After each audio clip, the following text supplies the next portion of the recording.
Take her away, Ian. Yeah, take it away, Ernie. It's going to be a bumpy ride. Fell over? What you fell over for? Out for a little walk in the moonlight. 7:30. Where were we at 7:30? I solemnly swear that I am up to no good. Turn to page 394. You foul, loathsome, evil little cockroach! I didn't mean to. Mischief managed. You and your bloody chicken. Hello, everybody, and thank you for listening to Retold, a Harry Potter podcast, the show where I retell you my favorite story of all time. And today, we'll be starting our coverage of Book 3, The Prisoner of Azkaban. Yay! So yeah, if you're new here, what I typically do is I review the books 2 chapters at a time. We went through book 1, book 2. Now we're here at book 3. So usually how the way the show works is we start off with our opening thoughts. Actually, that's not how the show starts off. Usually the way the show starts off is we introduce our guest. We have a new co-host every episode. Then we do some trivia over the chapters that we're discussing. We'll get more into that when we get to that section. Then we review the chapters. And after each chapter discussion, I have different segments of our favorite lines. We have a Transfigurations section, which is about the differences that the books made or the movies made from the books. And then we have our Golden Snitches, which are lore, tids, and bits, little behind the scenes things, fun little lore grabs that the average fan might not know about, or the casual fan, one might say. That's me. And then we'll do it all again for the second chapter. But after that, we have our restricted section, which is full of all kinds of spoiler talk. So if you didn't want to be spoiled on the series, that's where we read the fan fiction. we did that last episode. I know. Don't you worry, you won't be spoiled. So without further ado, let's hop into it. My guest for this episode is my lovely, beautiful, amazing wife. Hello again. Hello, wife. I'm going to fix the mic here real quick. That's okay. I might sneeze in just a second. Okay. I'm good now. You're welcome. But yeah, so this is Bailey's second time on the episode or on the podcast. And Bailey, what we typically, or just to remind everybody, what's your Hogwarts house again? Ravenclaw. Ravenclaw. Your favorite book? The third one. Third one. And your favorite movie was the fifth? Yes. That's right. Yeah, so this one was my favorite one. Yeah. No, this is the third one. You said your third book. Yeah, you're right. Favorite, yeah. But anyway, this is your second time on, though. And typically what we ask our returning guests is, if you were to teach any class at Hogwarts, what class would you teach? Muggle studies, because I already do that in my day job. And what's your day job for the listeners? I'm an English teacher. Yeah. We just talking about the people. What are you reading right now in class? What are you teaching the kids right now? The same thing that people have read as freshmen for the last 20 years, at least in the state of Georgia, which is Speak by Laurie Halsey Anderson. Well, that's what my honors kids are reading. I've never heard of that book. Oh, it's good. I was a little private Christian school kid, so we you wouldn't have read it in private school. What is it? Oh, it's like the book starts and it's this girl's first day of freshman year of high school, and basically the catch is that you don't know why, but something happened over the summer and all of her friends hate her now, and the whole school knows about her and hates her. And she's like, this book about me? Really? No. She's really quiet and reserved, and she like doesn't talk like to hardly anyone. What would you say your favorite book that you teach is for freshmen? I mean, I'm the reason why they read The Sword and the Stone at my school. So probably that one, because fantasy girly. I have pride about it too, because that was me. I did that. Very good. A lot of King Arthur tropes throughout the Harry Potter series. The first book in particular was inspired by The Sword and the Stone. Oh, was it? Yeah, I thought I told you that. Philosopher's Stone. Yeah, Stone. Right. Well, although he did. Well, I guess he draws the stone out of the mirror, just like Arthur draws the sword. Well, not out even of just the that, stone. but in the Sword and the Stone, or I guess in the King Arthur myth, because I guess it'd be wrong to say that she specifically was inspired by that, although it was a children's book, and most of the other Arthur things up until that point were for kids. And the whole thing with Arthur as an infant being delivered to his human caretakers by the wizard, that's like direct Dumbledore. Well, I was also thinking the even better one, Harry pulling the sword from the hat. Yeah. Well, learn something new every day, listeners. That's right. There's my English teacher wife for you. That's true. All right. So we're going to get now, you see, Muggle Studies teacher, you'd be great at it. Just wonderful. Now we're going to get into our Quizzitch section. And so I'm ready. Listeners, this is the start of season 3, a whole new clean slate of Quizzitch. Every season, if this is your first episode listening, every time we do a new book, I will, it's a challenge between me, who is obviously the most knowledgeable Harry Potter fan in the world. It's undisputed. All right. It's me versus the world, and I prove my worth here. And so throughout the season, that's when you could have made the good catch line of like, "Oh, you're my world." So he just has to beat me. No. This is my no. Like yeah, I can hold the whole world in my hands. Mm-hmm. See. But I made me think of the bro. It's like, bro, you are my world. But so every season I keep track of the score. It's me versus my guests, me representing myself, guests representing the world. And usually it's 2 questions every single episode based on the chapters that we've read. Season 1, I won. I proved that I knew more than the world did about book 1. Season 2, I lost. All right. And so what was the final score again? I lost by 1. Then I beat you because you got both of the questions wrong. It was a collective effort. All right. You can't just claim all credit for that. Watch me. But now it's a new game. All right. New year. Same new players. At least with me so far. Yeah, that's right. You're on the first episode because you're my best girl. So without further ado, let's get into it. We're covering chapters 1 and 2 of Prisoner of Azkaban, but Quizzitch first. So you ask me your question first. Okay. First question. Hopefully this one's easy. Name one of the objects that came in the broomstick servicing kit from Hermione. There are 4 options. Twig clippers, like tail twig clippers. That's correct. Yes. Do you know what the others were? Bonus, let me think. You also had, shoot, I don't know. What are the other ones? Fleetwood's high finish handle polish. Ooh. And I would have taken the whole word. I would have had to get the whole thing. All of it. Okay. A brass compass. Mm-hmm. And the handbook of DIY broom care. Very good. Very good. But I got it right. So yay. All right. Good job. Your question. Oh, don't be mean. No, you got this. Okay. Like you said, you beat me on episode 1 last season. That's true, but your questions were easier than mine. I was mean. Each of Harry's friends are in different countries. What are those countries? Hermione went to France and Ron went to Egypt. Correct. Bing, bing, bing, bing, bing. All right. So it's 1-1. All right. What's your next question? Good job, baby. Thanks. Okay, this one's a little bit more difficult because there's also an order to the answers. What are the 3 beverages that Aunt Marge drinks in chapter 2 in order? Wow. Okay. So it starts off with tea. Mm-hmm. And then she has wine and then brandy. Correct. Good job. Let's go. I knew it was wine and brandy. I was trying to remember which. Yeah.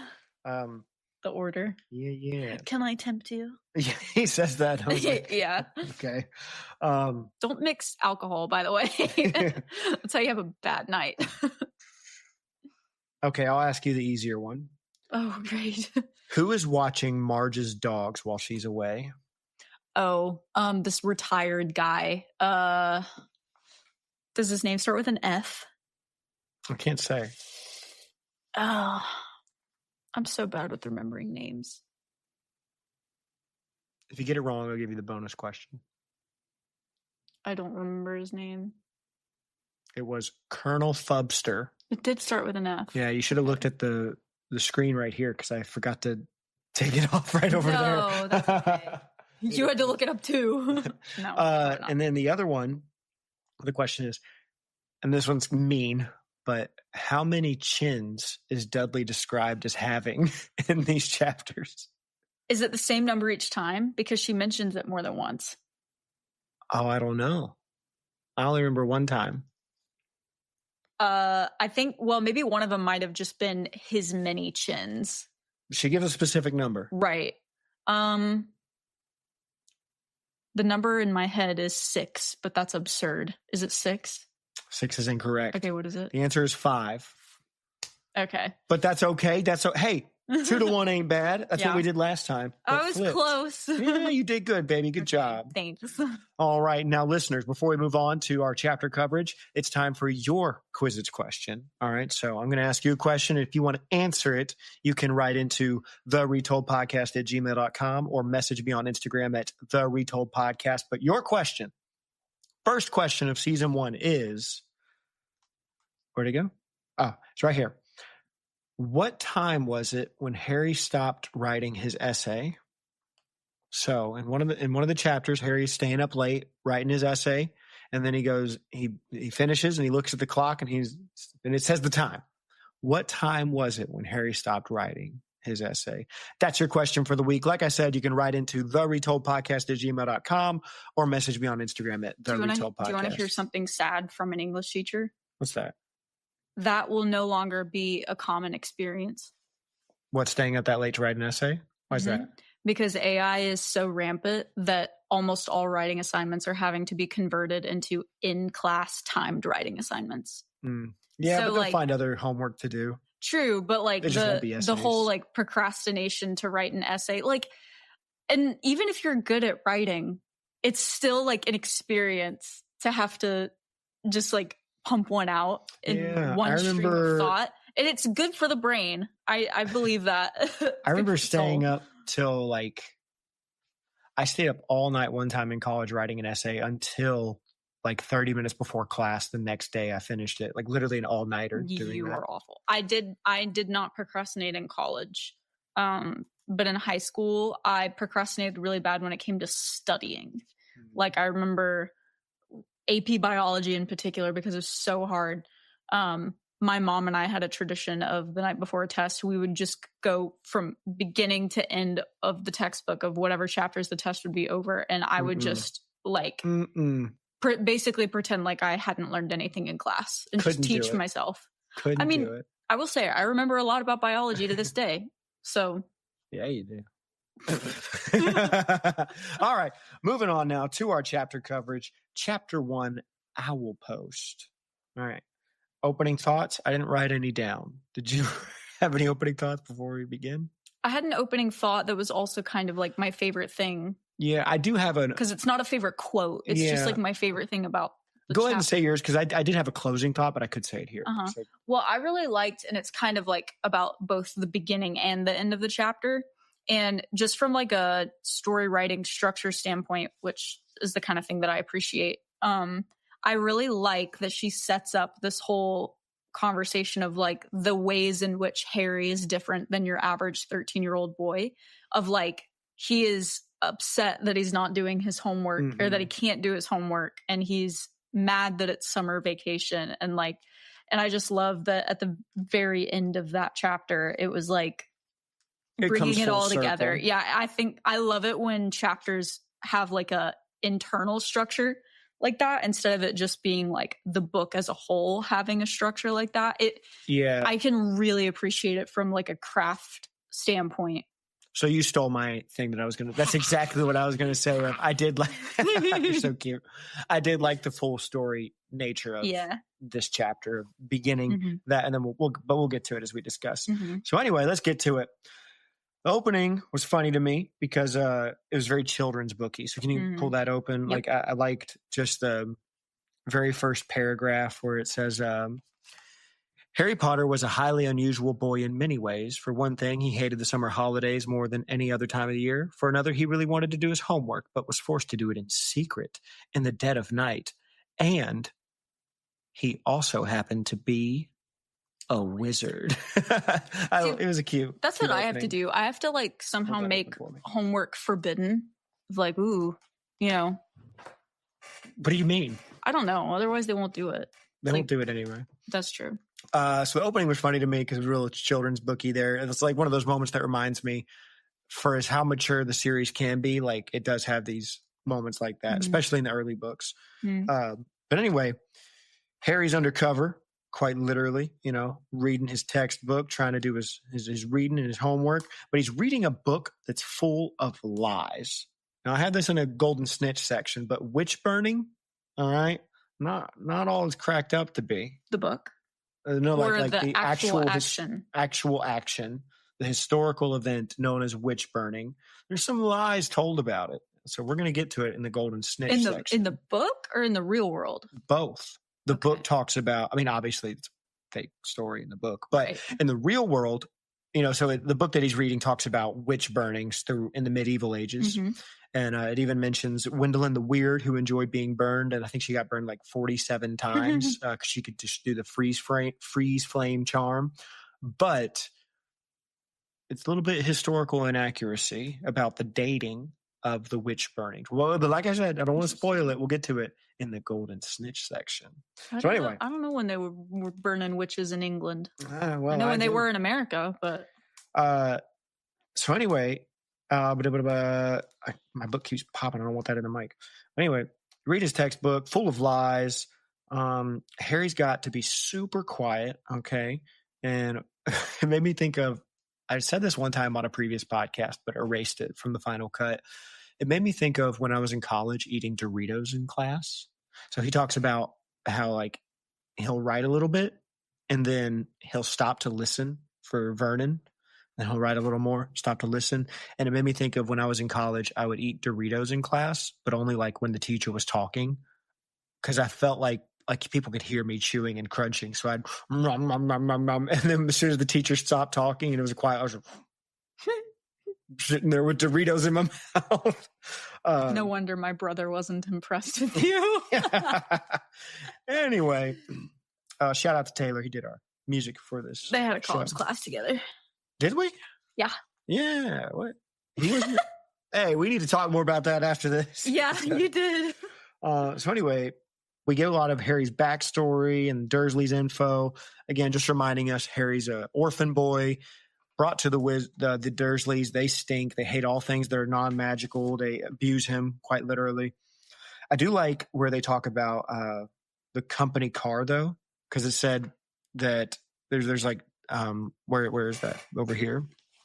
It says, so they locked all of Harry's stuff in a cupboard and Harry was able to sneak down and get it whenever Vernon had hollered up at his family and was like, hey, come outside and check out this new company car. And so Harry was able to break into the cupboard. Weren't they like revving it really loudly so that the whole neighborhood would know about their expensive car? They were that would be talking. That would be improper to rev the car. That's very fair. loud, but they were talking about it loudly so everybody could hear. That's what it was. So talk about the company car. They tried to hide Harry's school stuff, but no problem because he gets it out. One of his wizard friends, Ron Weasley, did call the house, and that was a problem because Ron basically talks on the phone like my dad talks on the phone. As if it's not on speaker. Yeah, he's like shouting whenever Ron calls. Hello, this is Ron. He's shouting into the phone. And I wanted to ask, do I do that when I'm on speaker with you? No. I caught myself the other day, whenever I'm riding around with my dad, when we do landscaping together, I am always being like, Pop, calm down, because he is shouting in the car, but nobody ever complains about it on the other line. So I'm wondering maybe because it's Bluetooth, there's something there. However, I caught myself the other day doing the same thing of like shouting. And I was like, why am I shouting? Oh no, I'm becoming my father. But anyway, so Vernon gets ticked off at this, and Harry thinks it's a shame that Hermione didn't call first. She would have done well, which is true, because she is a muggle. All right. I do like that he thought of her there. Moving on, Harry does say that this summer is slightly better because he can let Hedwig out. If you remember last summer, Hedwig was locked in her cage, but this time Hedwig gets to fly around. Harry just has to promise that he won't use her to send letters, which he breaks that promise, but, they beat him, so fair trade. Yeah. Anyway, Harry says, forget homework, it's bedtime. And I was going to say the time, but I wanted it to be the Quizzitch question. So I'm not going to say it right now, listeners. You got to read it yourself. But before he realizes that it's bedtime, he's like, or before he actually gets into bed, he's like, oh, shoot, it's my birthday. All right. And he decides that to treat himself, he's going to get some night air. And he goes over the window, stares all dreamy like outside. And he thinks to himself, like a Disney princess. Yeah. He thinks, oh boy, I sure wish Hedwig. I was a real boy. No, he says, I sure wish Hedwig was here with me. And that's his owl. What a humble desire too, right? Because he's so not used to getting anything. And it's like, all I want is my owl. Yeah, he says he never even had a card. And he's like, don't care. I just want my owl. Just want my good girl Hedwig. Well, Harry, main character Potter, gets his wish because flying in comes Hedwig and 2 other Hootie Air doggos. I don't like that. I was hoping you would. You remember that whole fad of like people like naming things different kinds of doggos? Yeah. It'd be like a otter was like sea doggo. River doggy. River doggo, or a cow is moo grass doggo. Oh, okay. And what did you call it? A Hootie Air doggo. Okay. I like it. Hootie Air doggo. Okay. Yay. Anyway, they all have 3 different packages for him, and they're from his friends. He opens the first package. It's from Ron's owl. You remember the owl's name? It was like, it starts with an E. That's right. You're great at remembering the first letter. I know. Some ruddy bird named Errol. Errol. It's got a birthday card. Sorry, Errol, not it. He has a name. Errol's got a birthday card and a Daily Prophet newspaper clipping. Yay, just what every boy wants. We find out that Ron's whole family went to Egypt because Ron's dad won some prize at the ministry. And this was funny to me. It's like when you're putting our name in all of those. Yeah, listeners, right now, because, we're like, we don't want to spend money. Every other day, I like find a different sweepstakes for us to, like a vacation sweepstakes. Should I start collecting box tops? I think I'm really just giving our information out to everyone. I know, they're just selling it. They were going to do that anyway. I might as well true. get a vacation out of it. Who doesn't have our information at this point? I don't. I lose it often. Oh. Anyway. So yeah, opens the first. So this was funny to me, them going to Egypt, because they literally just went to Egypt. And I mentioned this during this chapter in the book 2 coverage, but the reason that Ron stays and the Weasley twins stay at Hogwarts over Christmas last year is because his parents went to Egypt to visit Bill then. And the summer before that, they went to Romania to visit Charlie, who works with dragons.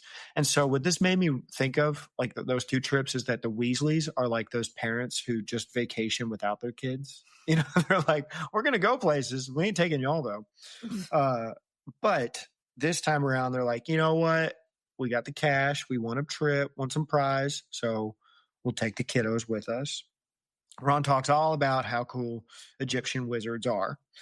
The Weasleys already said that. Ron also sent Harry a gift, though.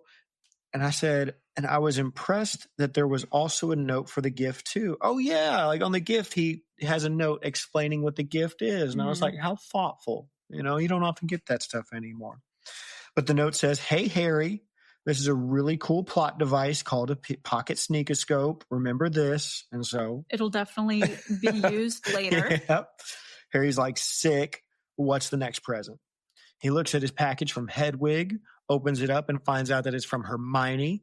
Harry, polite boy, reads the card first. All right, he doesn't just hop into the package. No one's even looking. Yeah, exactly. I do like it. Gave me vibes though of like an avocado and putting it to the side because after he sees Ron's present, he's like, yay. And it says he just sets it down and looks, because how do you react? Mm-hmm. Well, Hermione's present is definitely his favorite. I like it. It's not a plot device, but it is pretty cool. So we'll say it here. It's he reads the card verse. It basically says, "Hey Harry, I'm in France. She missed an opportunity to say bonjour, but whatever. She said, bought you a little something. Hope you like it." No, English people don't like French people. That's true. And what did she get him? A broom servicing kit, which is very thoughtful. And I do like that if you have the copy of the book, like if you're not just listening to it, which I typically do, they actually have their signatures, like in the handwriting in the book, like on the next page. You actually see for both of them their signatures, and it's sweet, and they're in cursive. I can't do that. Is that cursive? Yeah. Okay, good. They brought cursive back now in America, but they did stop teaching the year I was learning it. So I got like 2 weeks into cursive. And then they stopped. Literally the teacher just I remember I had a little yellow folder. That was my cursive folder. It was given to me. And otherwise, what color would yellow normally be? Yellow is like maybe like art, Spanish or something. Yeah, no, Spanish. Purple is art. Yeah, whatever.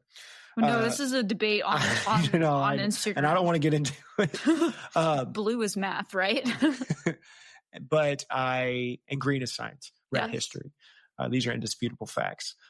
It is known, but so I only ever learned like the S. I only ever learned to write S, and that was it. I remember loving cursive. I don't know if like I got through all of it just because I went through it faster than everybody else, because it was like a self-paced booklet, and I went through that thing like in 2 days, and I don't know what happened to it after that. I don't know if everybody else got cut off, but I got it.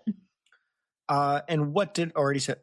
She got him a broom servicing kit. This makes Harry think about Quidditch, and the narrator hypes Harry up a bit, saying he was the youngest player in a century. He's super fast. He's super fast. A really quick boy. Finally, Harry looks at his last package, and it's from Hagrid. And what did Hagrid send him? Just a page flippy doggo. Okay. Do you like that one? I feel like I could, like... Page flippy doggo? Because it's a book that, like, bites? Page flippy doggo.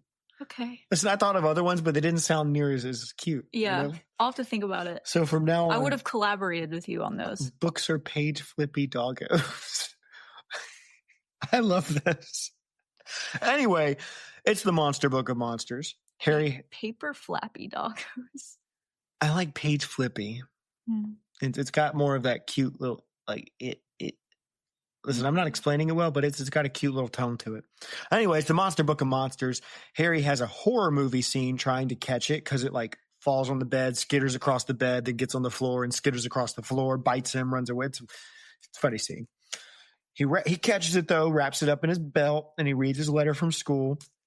We also hear about Hogsmeade for the first time. I'll say more in the Golden Snitch section about it, but he needs a permission slip signed in order to go, and he thinks that ain't going to happen, and he's probably right. And then it's bedtime, and that's the end of chapter 1. Yay! All right, moving on now to our bonus sections here at the end of the chapter, our favorite lines of chapter 1. Okay, I wrote down the page number. 1 second. As did I. But you first.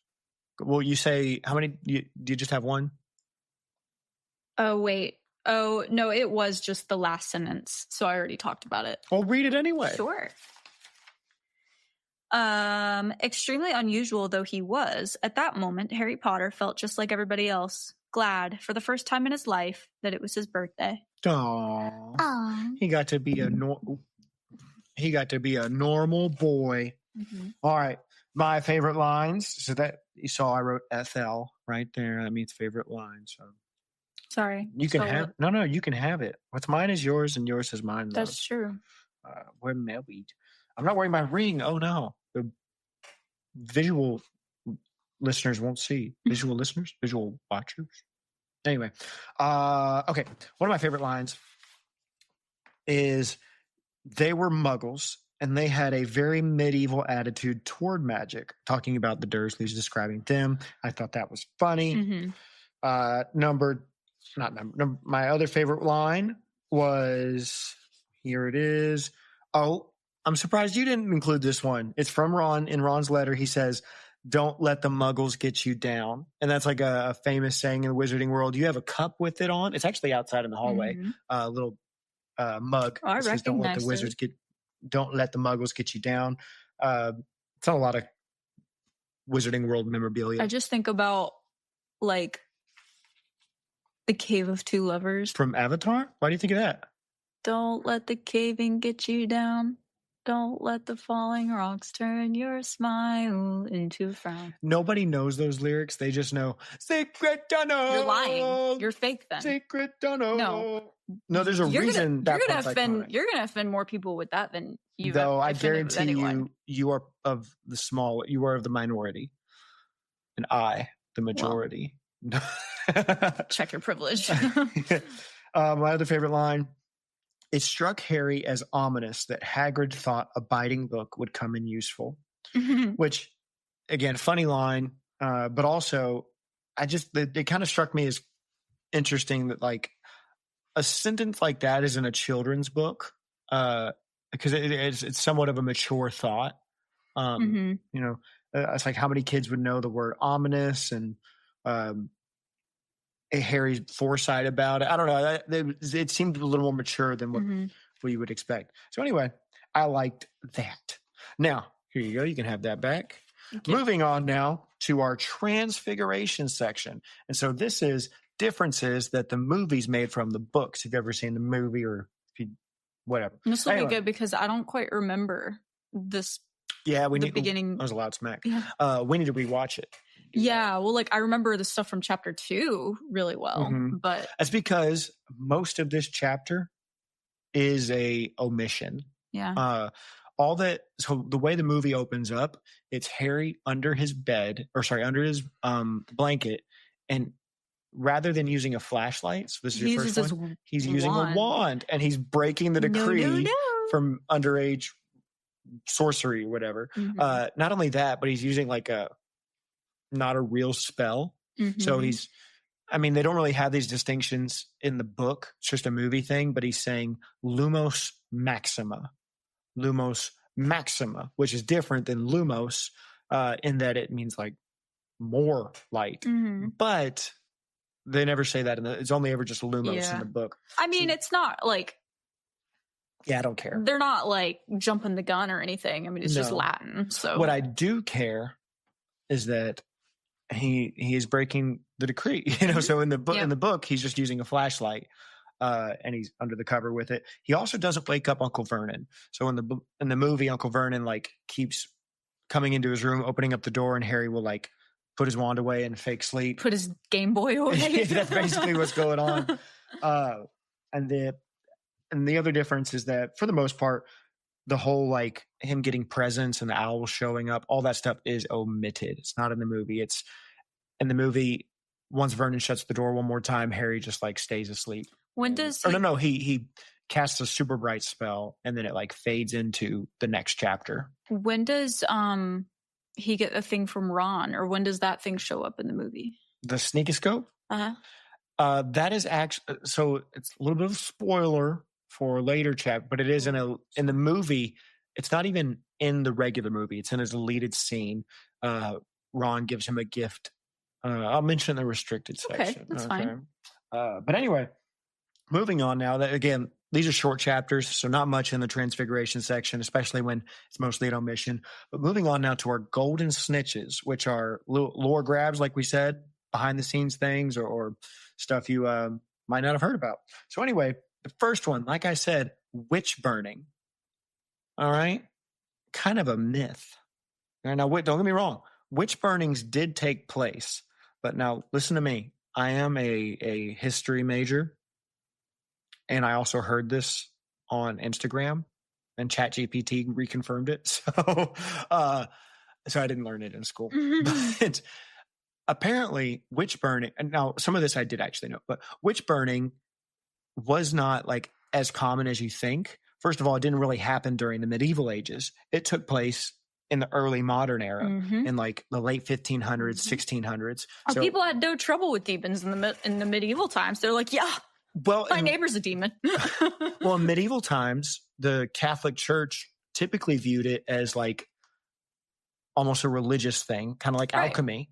And they oftentimes would even encourage it or like be interested, as long as you said like the saints' names and invoked religious deities and symbolism. Oh, like they thought you couldn't be a witch if you said those things? They more so viewed it as like almost like either science or miracle working. So yeah, Witchcraft? certain kinds of witchcraft. Okay. But anyway, so like, again, I don't know how much of this is actually true. Mhm. I mean, first of all, when you're dealing with that long ago, but for the most part, it's not as common as you would think back. But then moving into the modern era, early modern era, witch burnings did happen. However, they weren't nearly as common as hangings. Witches were typically hanged or drowned rather than burned. Now, and even when you did find out about witch burnings, it was the Catholic Church did engage in burnings, but it was under the crime of heresy. You would burn heretics. Now, witchcraft was labeled a heresy. Sure. But it was but it's a bigger category, heresy, which is why you'll hear people like different Protestants or William Tyndale, who tried to translate the Bible into the vernacular language. They burned him at the stake. Heretics were burned at the stake, and not just like witches. And so witches were usually hung or drowned. Yeah. I feel like also, I may be wrong about this because I'm also not very well versed in American history, but I feel like another thing is witch burnings happened kind of at like a very local small town level. Yes. Whereas previously, when you had the main governance of, say, the Catholic Church, things like that were a lot more organized and like they had to go through a system of some kind. Whereas like a small town in America could just have their own psychotic, like. Well, I will say it said that like it would be smaller towns that engaged in it, and typically it was Protestant areas that would hang, and if burnings did happen, it would be in Catholic areas. Interesting. But that's just how they handled their business. Yeah. So anyway, that's the witch burning thing. The other one is Hermione's eagle feather quill. So Harry's doing his homework with the gift that she gave him the previous year. And I thought that was worth a call out because it mentioned that he had the eagle feather quill. The other one, we got Gwendolyn the Weird. So she was mentioned, the lady who liked being burned at the stake.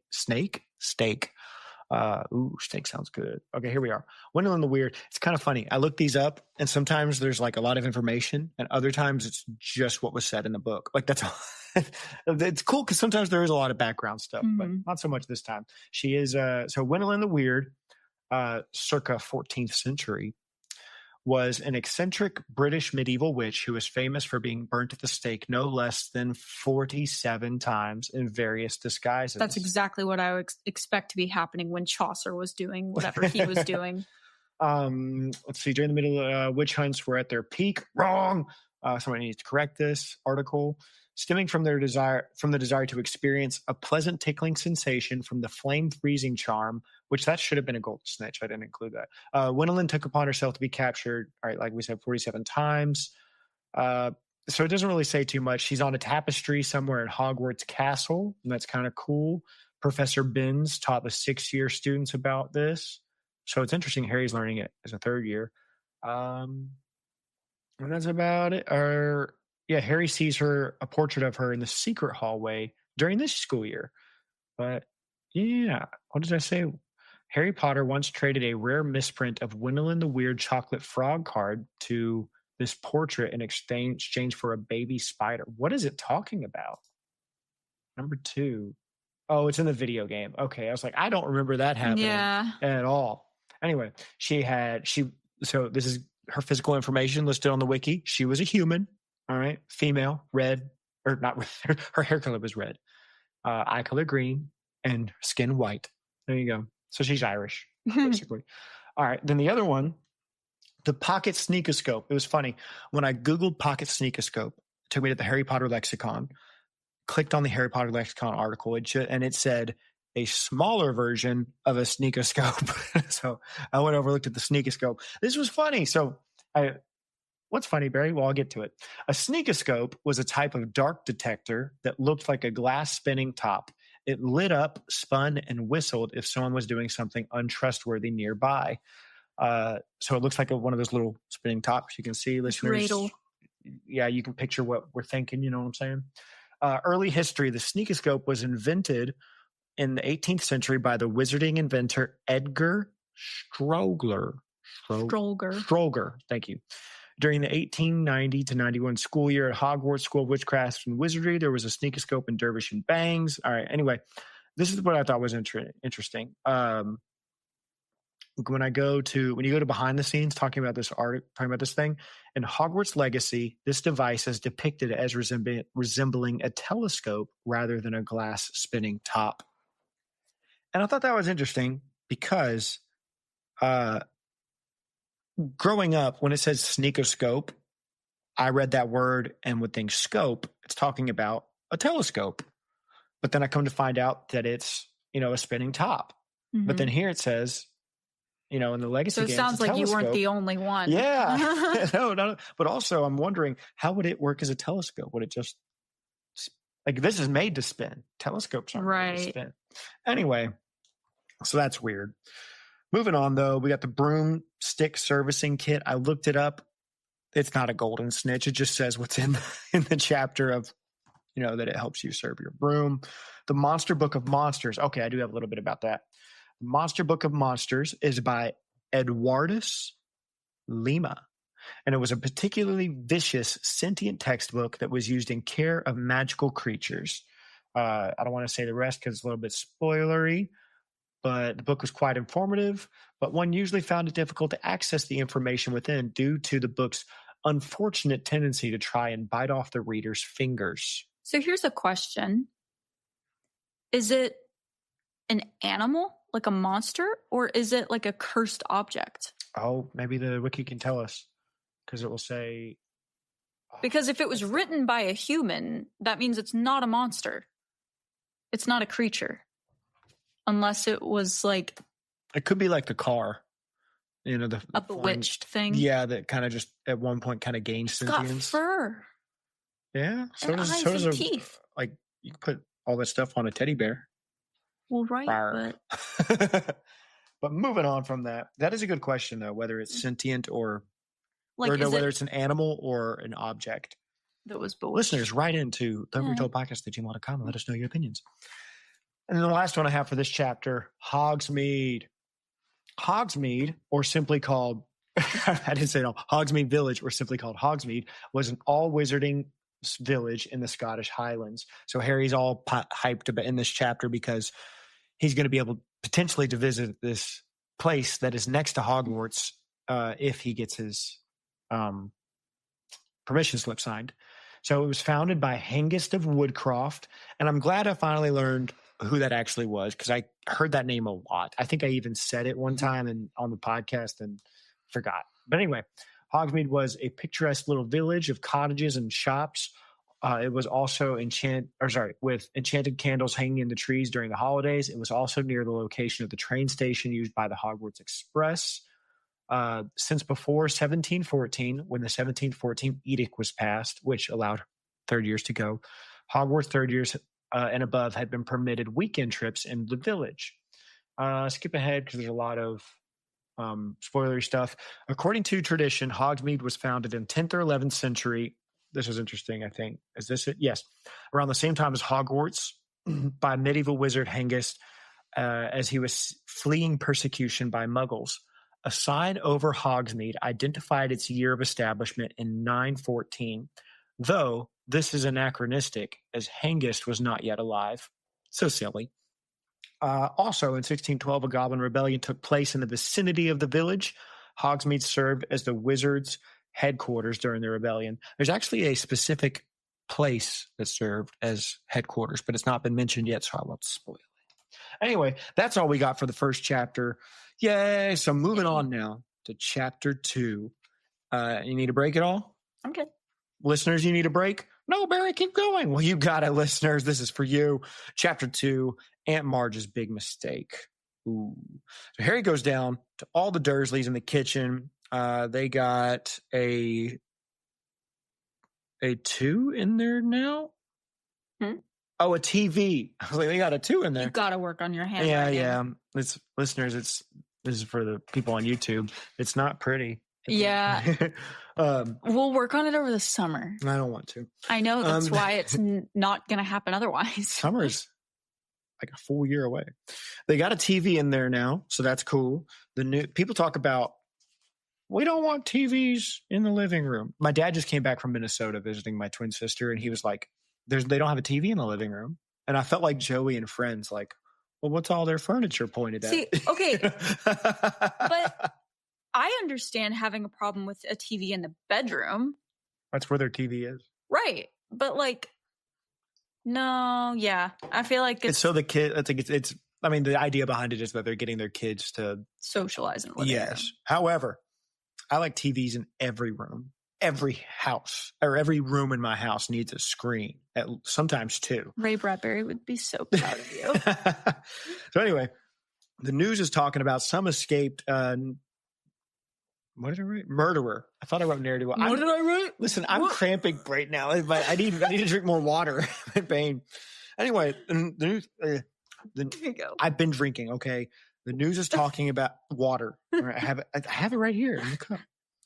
The news is talking about some escaped murderer. He's got a crazy mugshot. Vernon complains a bit, but makes good point. Okay. About saying, like, you didn't even tell us where he was from. You didn't tell, like, where did he escape from? Where's he heading off to? Which is fair. Not the hanging part, though, because he does say, what we should do with all convicts is hang him. He would fit well in the early modern period. See what I did there? That's a callback. So anyway, and I had to know, what are runner beans? Okay, so in this chapter, when she's saying, like, you didn't even tell us where he escaped from. He could be just coming down our street. And then it's really funny. Petunia, like, puts her head up, like, looking out, and says she's looking at the neighbor's runner beans. What? I didn't Google it. What are runner beans? I have no idea. You put a what next to it, so I thought you would look it up and tell me. Look it up. It's probably a British thing. You want to look it up? Yeah, fine. I can. Yeah. Well, now I'm curious. Runner beans. Well, that brought me to WebMD. So it's like a plant? What are runner beans, and are they edible? How to grow and care for runner beans? It's I guess she's looking at their garden. Okay. Yeah, whatever. All right. Anyway, so Petunia's like, who's out there? Vernon throws his tea back and says, threw his tea back and says he needs to go get Marge. That's his sister, Harry's aunt. Harry has some awful flashbacks about her, one of which involved him being treed by her dog. And he's like, hey, that lady ain't coming here, is she? Vernon says, yep, sure is. And while we're talking about it, you better behave yourself when she is here. Harry's got some sass, though, which I'm a big fan of that, because every time Vernon says, you better behave, or you better watch your tongue, or all this stuff. If she does. That's right. But he said, I'm going to grit teeth if she does. Harry, tough Potter. After explaining the rules, Vernon says he's out. But before he goes, Harry catches him in the hallway and is like, hey, would be a shame if I forgot that I'm a wizard boy, that I'm a muggle boy, because they wanted him to pretend to be a muggle and not tell her that all this stuff. It'd be a shame if I forgot all that and told Marge about Hogwarts. Perhaps you do something for me, and I'll do something for you, Uncle Vernon. And Uncle Vernon, he doesn't like it, but he's like, all right, fine. Harry gave him a deal that he couldn't refuse. So they struck up a deal that Vernon will sign his Hogsmeade form if things go well. Okay, I don't buy it. Yeah, I don't think Vernon would have done it anyway. No, it's like a lose-lose situation. Yeah. So I think Harry's hopes were dashed from the start, or led astray. He would have been naive to actually take Uncle Vernon's word. But I do like how much Uncle Vernon tries in this chapter. Yes, he does. It is interesting to note, and we'll get to it. What is it? I wrote, I bet you liked Uncle Vernon's raised fist, because during this conversation, Uncle Vernon's like, got his fist raised talking to Harry, and then he's like, I won't do. Why I oughta. And that's a the funny joke we like. Not that like I do that to you. Listeners, No. I don't raise my fist to my wife. No, not unless it's, Oh, yeah, fist bump. Yeah. Like, what are you saying to the listeners? Right not unless it's in self-defense. Just coming after me. So off Vernon goes to get Marge, and Harry goes to put all his wizard stuff away. I like that he's like, listen, if I'm going to have to pretend to be a muggle, I should probably start now. Sad moment where he has to wake Hedwig and Errol, has to wake them up and send them off to Ron for the week. I do like that he gives Hedwig the note, or gives Hedwig that note, though. Good thinking of like, hey, Ron, listen, this is a no-fly zone right now. So supposedly, because I don't remember when they said they were going to leave for Egypt, but that they would be coming back before school started. Yes, so they they're should not be gone back yet. No, they've already left. That's why there was a prophet clipping of it. They already went, and he's back now. They are back now. Yeah, they're back now. Okay. Good question, though. So Marge shows up. Petunia makes Harry greet her at the door. At least they're teaching him good manners, because, you should greet your guests in the house. All right? That's a good thing to do.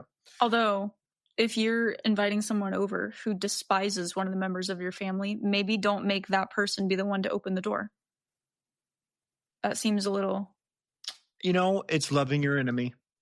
Loving your enemy. Well, but I'm saying that if you're, like, the main host, it's like, you wouldn't do that to your guest. I disagree. Loving your enemy. I'm not saying... It's giving Harry a chance. Okay. I don't think that's why they did it, but... So she gives Dudley a big old hug and some money. Did you have a relative that did that? No. No. My relatives are poor. My grandma used to do that, but like I You had actually a rich grandma. She wasn't rich. She was rich. They head off to the kitchen, and Marge shares her tea with her dog. Makes me think of our friend who shares his popsicles with his dog.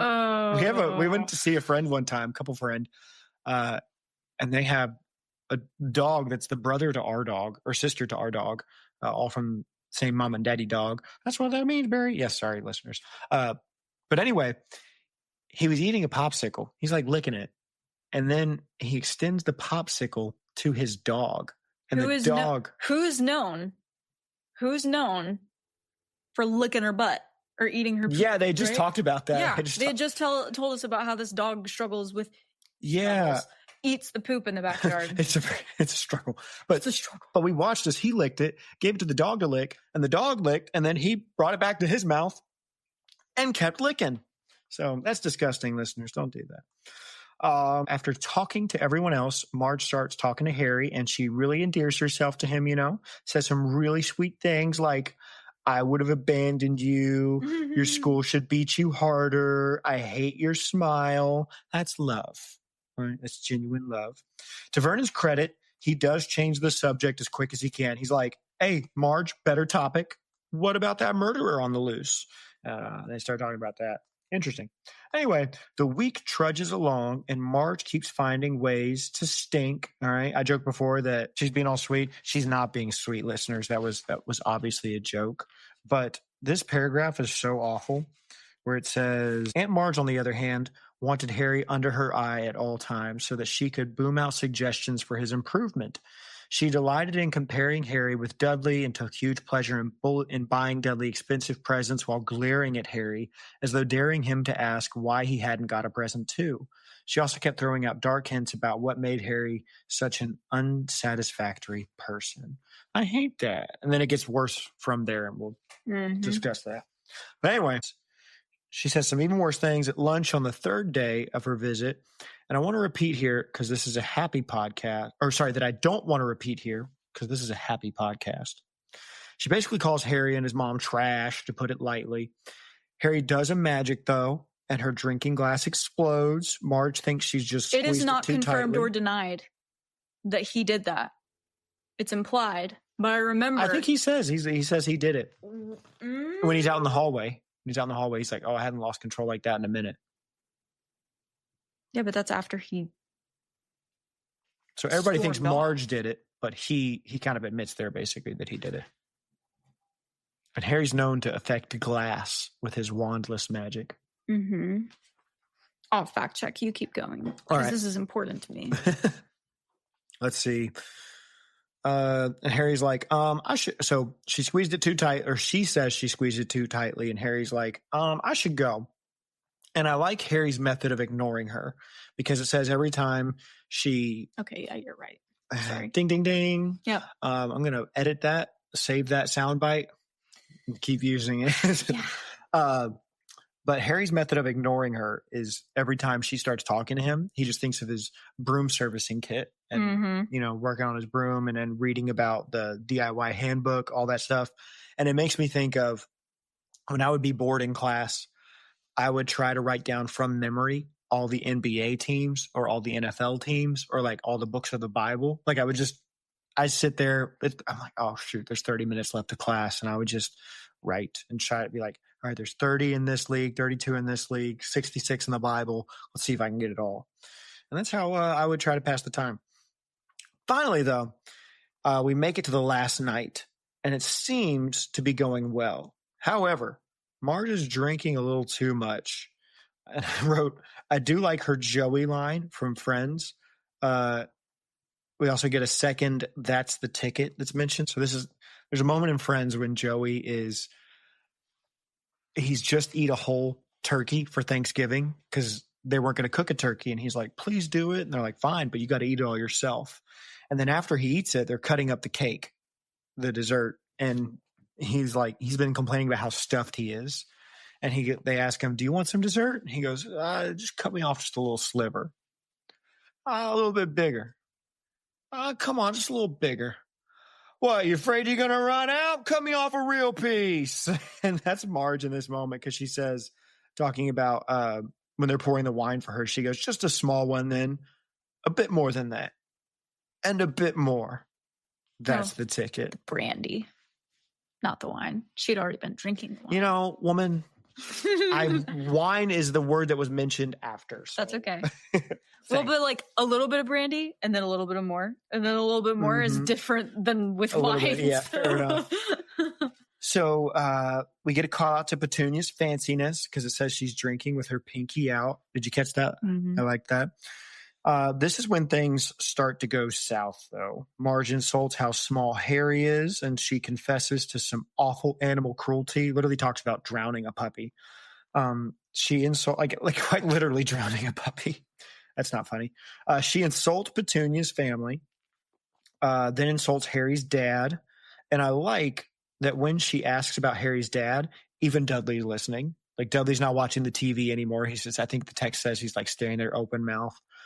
They say that Harry's dad was unemployed, and Marge eats that up. She's like, heck yeah, let me insult this unemployed loser some more.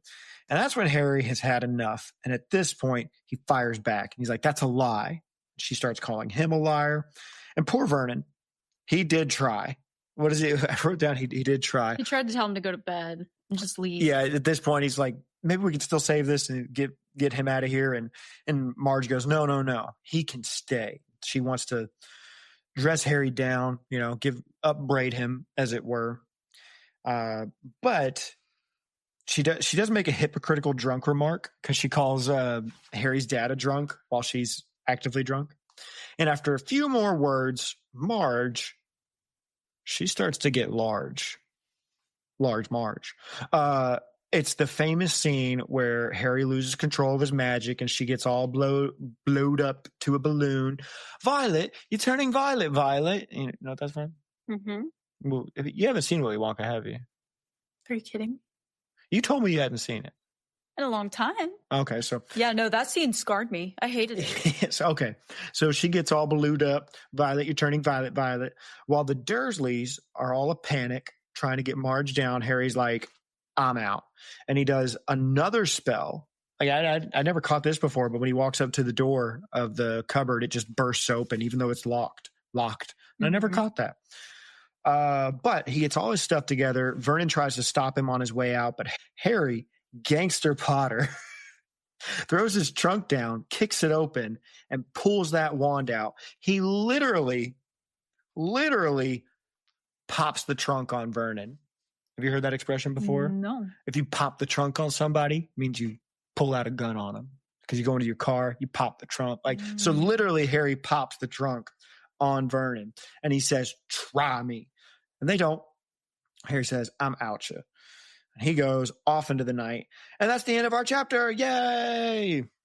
All right. Favorite lines of chapter 2. What you got for me, baby? Well, I liked I'll just do one because I feel like the other one might be yours, so I won't take it yet. We can bounce back and forth. I really liked I just like the characterization of Aunt Petunia when they're talking about the, criminal that escaped. Harry knew Aunt Petunia would simply love to be the one to call the hotline number. I just thought that was so funny. Like she would love to rat out. Yeah, the sentence afterward is not necessary because that one is so good. The sentence afterward is, she was the nosiest woman in the world and spent most of her life spying on the boring law-abiding neighbors. She could have just left that sentence out and just that's how strong of a characterization thing that other sentence is. Very I just good. appreciated it. And then one of my favorite lines is just, and we talked about it earlier, but hang on, barked Uncle Vernon, staring furiously at the reporter. You didn't tell us where that maniac's escaped from. What use is that? Lunatic could be coming up the street right now. Aunt Petunia, who was bony and horse-faced, whipped around and peered intently out the kitchen window. So I just loved it was kind of a funny duo moment of him he could be anywhere, and Aunt Petunia, where? I'm going to spot him. The one that I was also thinking was... Is it when they drop the B word in this chapter? No.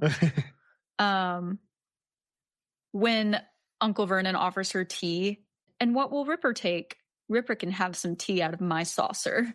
I know we already talked about it, but I just imagine her saying that in this posh British accent. Because drinking tea is the sophisticated beverage, and it's just just imagining, what is it, a pit bull? Or no, a bulldog. Bulldog lapping up tea from a tea saucer was a very funny image to me. Yeah, and it's Aunt Petunia's not happy about that moment. No, so Harry's she's funny. Wincing at each fleck that gets on her doilies and such. My other favorite one, already said it, but just a small one, then a bit more than that, a bit more. That's the ticket. It kind of ruins it that I said before. But anyway, those are our favorite lines. Moving on now to our Transfigurations. So again, differences that the movies made from the book. So the first one, Ripper in the movie, like we said, he drinks tea. He drinks brandy from her glass, not tea from the saucer. So they changed that in the movie. So Ripper's an alcoholic in the movie. That's awesome. Good change. I approve. That's awesome. Also, the film kind of makes it seem like Marge is there just one night when she's actually there for a whole week. It's not explicitly said, but that's kind of what's implied in the movie. It's as a result of that, most of there's several different conversations that take place over this week, but the movie puts it all in that one dinner conversation. And then the other one I had, last one, because there's not a lot. Actually, there's two more. Harry serves. He serves them dinner. So in the book, he's at the table with them, but in the movie, he's walking around serving tea and standing in the bar in the kitchen. So he's being a helpful boy, And then the other one in the movie, Marge escapes. When Harry blows her up. In the book, she stays in there. That was the main difference that I remembered. Yeah, but in the movie, she goes flying out. Don't you dare. Sorry. Ah! I love that scene. And that's all of our Transfigurations. So now, moving on to our golden snitches, our behind the scenes, lore grabs, things like that. So the first one, we have, let me turn the mic towards me while I say this. We have St. Brutus's School for what was it? Incurably criminal? Here it is. St. Brutus's Secure Center for Incurably Criminal Boys. So all it says on the wiki is that it was apparently an institution for mentally subnormal and violent adolescent males. Subnormal. Can we bring that back? Let's not. Maybe not as an actual term for not for humans. Right, but it's just It's a descriptor for other things. as opposed to like below average. It's like subnormal has such a stronger bite to it sounds so derogatory. Right. So that was the center that Vernon told his sister Marge that he was sending Harry to. Whether this school actually existed in the Muggle world or that it was simply invented by Uncle Vernon to hide Harry's true nature in school from other Muggles and to insult him is unclear. Now, this is interesting. There is, in fact, no St. Brutus, so it is most probably imaginary. He described it as a first-rate institution for hopeless cases. However, if you Google St. Brutus's Secure Center for Incurably Criminal Boys, it does have a website. I looked it up. It does have like an official website. So it's not real in the Harry Potter world, but it's real in the real world? No. It's fake? I think this is fake. Contact. So like, you go to the contacts. It's fake. Look at the phone numbers. Yeah, 44012345679. Yeah, but when I was looking at this, it was really funny because like at first I was like, no way, this place is real. Yeah, it reminds me of the one in Star vs. the Forces of Evil, the facility for wayward princesses. I forget the full name. Oh, St. Helga's something for wayward princesses. Yeah. What did that say? It said the facility is closed to visitors on all national holidays. Okay, that's not funny. What was the name of like some of these about? Yeah, there's probably a lot of funny Easter eggs on this website. Dr. Victoria Hardline is the name is the head of rehabilitation programs. I'm Stern. I am Colonel. I am Stern. But that's good. So that's funny. Yeah. So listeners, if you want to check it out, you can give this a goog. And it's got its own website and everything. St. Brutus Secure Center. A strict correctional facility dedicated to reforming troubled youth through structured discipline and comprehensive rehabilitation programs. It's so funny. Like, our philosophy, we believe in the transformative power of discipline, structure, and consequence. Our approach is simple: rigid routine and clear boundaries, strict accountability for actions, comprehensive educational reform, and graduated privileges system. I'm all for it. You got behavioral correction, you got vocational training, individual counseling. Yeah, so anyway, like I said, they even got group therapy. I would not expect that. Yeah, as long as they're not actually beating the kids, maybe it could be good. Anyway, I give that a Google. You'll laugh. Then the other thing I have our other golden snitch was the word nosh. Have you ever heard of the word nosh? No. So I only bring it up because when Streaming Things was covering the movies, they got to the third movie. And so I didn't learn this myself. I heard it on their podcast, but the word like Kit from Streaming Things was like, what the heck does nosh mean? Is that some fancy Harry Potter word? It's not. It's just a British word that means food. So, because in the movie, Marge says, excellent nosh. And it's said in the book, too. I feel nosh just means food. I feel like in British. Is there a word that's pronounced nosh, but that starts with a G? Nosh does start with a G. It's G-N-O-S-H. I feel like I didn't remember it having a G at the front. Yeah, it's nosh. Ganache. Oshkosh. I've heard that phrase. When did I hear that phrase? I know. That's what I'm saying. Hold on. Oh, hold on. We're almost finished with the pod. I feel like I'm gaslighting myself. Anyway, the other golden snitch I had was Aunt Marge herself. And so Marjorie Eileen Dursley. She's even got the mustache. She was an English muggle who was Vernon Dursley's elder sister-in-law to Petunia. She had a career in breeding bulldogs, of which she owned 12. Ripper, a particularly ferocious bulldog, was her favorite. Marge was entitled, unpleasant, and an arrogant woman whose wealth appeared to be great. She gave her nephew Dudley expensive gifts. Oh, let's see. Is she married? No. And so that's the other thing I wanted to mention is that so Marge went on to live in the country in a house with a large garden where she bred bulldogs. She seemed to have a large amount of money, like we said. She did not usually have time to cook. She has mentioned that. At some point in her life, she would live next to Fubster, Colonel Fubster, a retired military colonel. She fell in love with Fubster, but her attraction was unrequited. Though the two still kept in touch, enough of a relationship for him to look after her dogs while she was away. So she did love Colonel Fubster. She loved the Fub. She wanted some more to Fub. Okay. So anyway, there's actually what is this? Oh, I could have read all this. Oh, well. Anyway, there's more about her online if you wanted to look at, not much more, but a little more. And other than that, that's really all I had. I tried to find more on Colonel Fubster, but all it said is that he would take care of her dogs. And I closed my notes without remembering to look at our restricted section stuff. But that covers our normal coverage of this chapter. A little bit of a shorter one this week. The first chapters of the book are always somewhat short. But that's really all we got. So now, in just a second, we're going to hop into our restricted section talk. So before we get to there, I just want to say to everybody else, for anybody who doesn't want spoilers, go ahead and get on out of here. All right. If you don't want to be spoiled on things in the rest of the series, all right, so go ahead, get on out. We're about to hop into the restricted section, also known as our Azkaban prison. Oh, see, people thought I wouldn't come up with a third one for this book, but I did. Our prison, prison of Azkaban. Anyway, Azkaban. I'll just call it Azkaban. So, restricted section / Azkaban. Everybody else, get on out of here. This is where the secrets are locked away. But we're about to let them loose. About to pull that's a spoiler. We're pulling a Sirius Black. Where I can say that. We're in the restricted section. So anyway, goodbye, everybody. Now, restricted section time. Bailey, did you have anything you wanted to say for the restricted section? Well, I was trying to remember how the scope ended up actually being used. Because I don't remember.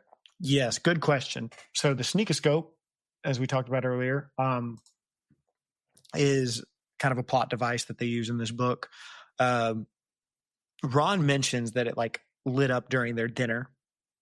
And Bill said that it wasn't actually, it was broken. Mm-hmm. Bill thought it was broken, but he didn't know that the twins were about to prank him. With the food, yeah. However, we see it goes off a lot, it's seemingly randomly during the school year. However, it goes off whenever Scabbers is mentioned, because as we know, Scabbers is not what he appears to be. He's an op. Scabbers the op. So yeah, that's how it comes back later. And then so that's even one of the restricted section things I want to talk about. Did you have anything else? There's a hint in the whole thing about Hagrid's book about him being the new teacher. Yeah, that's why he it'll be helpful later. There's that mentioned. Then we get Sirius Black referenced in this book, in this chat. Yeah, the second chapter where he's the crazy guy on the TV. Mm-hmm. I need to watch. There's some video, I think, from the Harry Potter Theory channel on YouTube, and he talked about why did Sirius Black look so crazy if he was innocent? Because you see him screaming and all that stuff in the in his portraits. That's not surprising to me because of where he was. I mean, but it's even before that, and he just seemed pretty wild and ragged even before, and so I do need to watch that video. But yeah, so Sirius Black is mentioned. He's the escaped prisoner. Other than that, I do think it's somewhat interesting that Hermione's gift to Harry is a broom servicing kit, to take care of the broom. And later he gets a new broom. However, Hermione's the one that gets it taken away from him because this doesn't happen in the movie, but in the book, she gets the firebolt is just sent to Harry over Christmas. It's not sent to him at the end of the school year. It's sent over Christmas break. And she's like, hey, that could have been sent from Sirius Black. And later she's like, hey, I was right, actually. But she ends up tattletaling about it to McGonagall, and she takes it from Harry. Mm-hmm. So it is interesting that Hermione gives Harry some. Doesn't he get it back though? Because they test it and it was clean. Yeah. So in a way, she's still taking care of Harry's broom. So that's sweet. Other than that, I don't really. Well, it's also you think about why she would get that for him, and it's because she wants his broom to be safe to ride. She's concerned about him staying safe. She's keeping him safe. Yes. I do hate that moment so much in the book, though. Yeah. I hate it so much. But other than that, that's really all I had to say. Not many other restricted section things this week. What about you? Anything else? No. Fantastic. All right, listeners. A little bit of a shorter restricted section this week. Prison, Azkaban prison section. Ooh. You're so clever, Barry. I know. Not thank a you, lot everybody. of inmates yet. No. All right, listeners. Thank you so much for listening. Next week, we'll be covering chapters 3 and 4 and of Prisoner of Azkaban. We knew that, Barry. Yeah. And goodbye, everybody. Bye. Thank you for listening to Retold. Artwork for this podcast was created by Rachel Ortlip. Music was created by Taylor Jarvis. And the Retold podcast is produced by me. That's right. I made this.